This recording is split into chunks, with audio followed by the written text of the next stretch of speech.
Place à l'invité politique. Je reçois ce soir Luc Carvounas, sénateur socialiste et maire d'Alfortville, en charge des relations avec le Parlement pour le parti. Bonsoir. Bonsoir. Manuel Valls, dont vous êtes proche, a déclaré dans les Échos aujourd'hui qu'il ne reviendrait pas sur les milliards promis aux entreprises dans le cadre du pacte de responsabilité. Le PS avait pourtant voté, il n'y a pas plus tard qu'un mois, un projet de rééquilibrage de cette manne justement vers les ménages et vers les collectivités territoriales. Qu'est-ce qui se passe? Il est devenu frondeur, Manuel Valls? Non, le Parti socialiste, il y a eu un débat. C'était le 27 juillet. J'y participais. Il y a un mois. Voilà, il y a eu un rapport. Vous êtes abstenu, mais à la quasi-unanimité, ils ont voulu plus d'argent pour les ménages, moins pour les entreprises. Ça fait partie de notre débat. Ce n'est pas un mandat qui a été donné par le parti aux parlementaires demain pour les débats au projet de loi de finances qui nous attendent.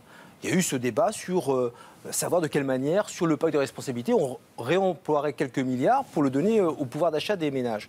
Écoutez, moi, je suis maire d'Alfortville, vous l'avez rappelé. Je reçois des patrons des TPE dans mon bureau. Ils me disent quoi? Ils disent, monsieur le maire, les carnets de commandes repartent.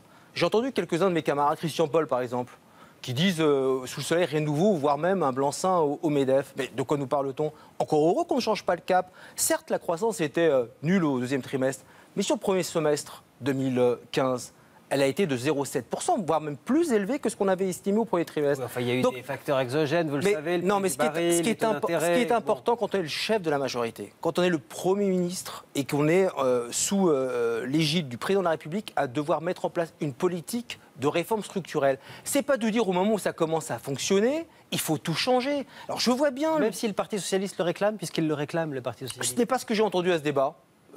D'ailleurs, Jean-Christophe Cambadélis, il y a eu un vote quand même. Un vote sur un rapport qui, à mes yeux, était un pré-rapport. Un rapport de 23 pages composé en 3 semaines, sur lequel on nous le remet sur table à 18h30 pour voter à 20h.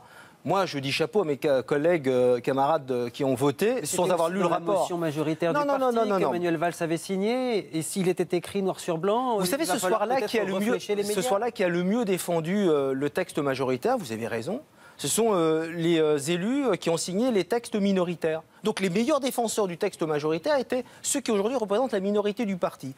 Il faut que nous réaffirmions encore une fois avec pédagogie, c'est ce que fait le Premier ministre, pourquoi nous mettons en place cette politique. Et puis sincèrement, est-ce que vous croyez que c'est le moment de changer de cap ? Alors qu'encore une fois, moi je ne le dis pas simplement à quelques milliards près, il n'y a pas une marge de manœuvre éventuellement pendant le débat sur le budget? Mais c'est le Parti socialiste, il y a eu un débat. D'ailleurs, Jean-Christophe Cambadélis l'a très bien conclu en disant qu'il n'était pas question que le parti rentre dans un bras de fer avec le gouvernement.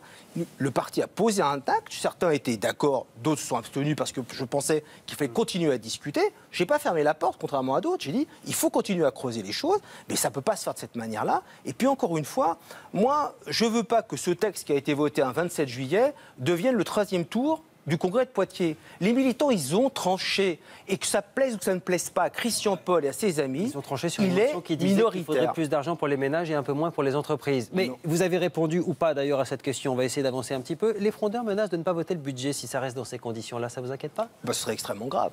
Là, il serait exclu du parti? Écoutez, il y a un acte consacré quand on est dans une majorité. C'est vrai dans une majorité locale, dans une ville, dans un département, et c'est encore plus vrai quand on appartient à une majorité gouvernementale et présidentielle. Venir, non pas s'abstenir. Moi, j'ai toujours respecté l'abstention. Mais il y a un Rubicon à ne pas franchir. Ce Rubicon, c'est quoi? C'est d'associer ses voix, alors pour le coup, à qui? À la droite? On est dans la majorité ou en dehors de la majorité? Ils seront exclus s'ils votent contre? En tous les cas, s'ils venaient... Je ne crois pas qu'ils iront jusque-là. C'est l'épouvantail, le chiffon rouge qui nous brandissent à chaque fois. Et à chaque fois, on voit bien qu'ils ne vont pas jusque-là. Et encore heureux parce qu'ils sont en responsabilité. Et vous verrez ce week-end à La Rochelle, c'est tout le parti qui va se rassembler et qui va marquer la rentrée politique parce que, in fine, on a envie de quoi tous? Que ça fonctionne. On peut ne pas être d'accord sur tout, mais in fine, on a envie de quoi? Que l'on réussisse ce quinquennat. Alors, pour l'instant, ça ne fonctionne pas, disent les frondeurs, notamment sur le front de l'emploi. En parlant d'emploi, le ministre du Travail, François Rebsamen, va commenter demain probablement ces derniers chiffres du chômage. Vous le jugez comment, son bilan? Écoutez, moi je pense qu'être aujourd'hui ministre du Travail, dans ce quinquennat, dans l'état où nous avons trouvé le pays en 2012, avec ça a été dit et redit qu'on n'a pas suffisamment été... Donc c'est un bon bilan, c'est ça que vous êtes en train de dire? Écoutez, moi j'attends de voir ces résultats demain. J'ai cru voir que certains chiffres, en tout cas pour l'Île-de-France, étaient pour certaines catégories assez positifs. Je n'ai pas les résultats nationaux, donc j'attends de voir ces résultats. Mais moi, contrairement à d'autres, j'y scrupule pas des bons points et des mauvais points. Autant de chômeurs en plus en 4 ans. Contrairement à Olivier d'Artigol, le porte-parole du Parti communiste, qui lui... et que dans la comptatoire, n'a rien fait pour le pays. On a le droit de dire à un moment donné, quand on a des centaines de milliers de chômeurs en plus... moi, je pense que François Rebsamen a été un bon ministre du Travail qui n'a pas démérité dans ce gouvernement. Et qu'il est parti dans des conditions que chacun connaît, avec le décès du maire de Dijon. Il est parti de son plein gré. Certains disent qu'il a été un petit peu poussé. Vous demanderez à ceux qui le disent, ça doit être encore de bons amis. Vous connaissez bien Manuel Valls. Il s'entendait bien au gouvernement. Mais bien sûr. Oui, il n'y avait pas de problème. Et moi, je peux vous dire, pour en avoir été un spectateur, voire parfois un acteur, qu'il n'y avait pas une feuille de papier entre ces deux hommes. Il y a un sondage du jour de l'IFOP qui dit que Manuel Valls serait meilleur candidat que François Hollande pour 2017. Qu'est-ce que vous en pensez ? J'en pense surtout que j'ai vu aussi ce sondage qu'aucun candidat de gauche, quel qu'il soit, ne passe la barre du deuxième tour. Marine Le Pen et Nicolas Sarkozy devant. Mon candidat, il s'appelle François Hollande. Et moi, je dis en responsabilité à toute la gauche, y compris aux frondeurs, je n'aime pas cette expression, mais je dis à mes camarades du Parti socialiste, je dis aux écologistes, je dis aux communistes, que si nous avons fait ensemble union pour envoyer chez lui Nicolas Sarkozy le 6 mai 2012, pour créer les conditions d'un séisme électoral, d'une Marine Le Pen première au premier tour et d'un Nicolas Sarkozy qui arriverait derrière, et donc quasiment élu à nouveau président de la République, moi, je ne veux pas être de ceux-là. Ça peut être aussi une responsabilité du président de la République. S'il voit qu'il n'est pas le meilleur candidat pour son camp, c'est peut-être pas le meilleur choix que de se représenter. Est-ce qu'il y a des discussions comme ça entre Manuel Valls et Moi, je vais vous dire, si le président de la République, François Hollande, n'est pas en capacité de se représenter en 2017, à mon sens, la gauche aura de très très grands risques de ne pas gagner cette élection. Et donc, encore une fois, et sans tourner autour du pot, nous devons tout faire pour réussir ce quinquennat, porter à la réélection François Hollande et faire en sorte que la gauche se décomplexe dans son rapport au pouvoir et que nous inscrivions dans la durée. Un mot sur la question des migrants qui agitent l'Europe. Emmanuel Cos, la patronne d'Europe Écologie Les Verts, appelle à accueillir tout le monde.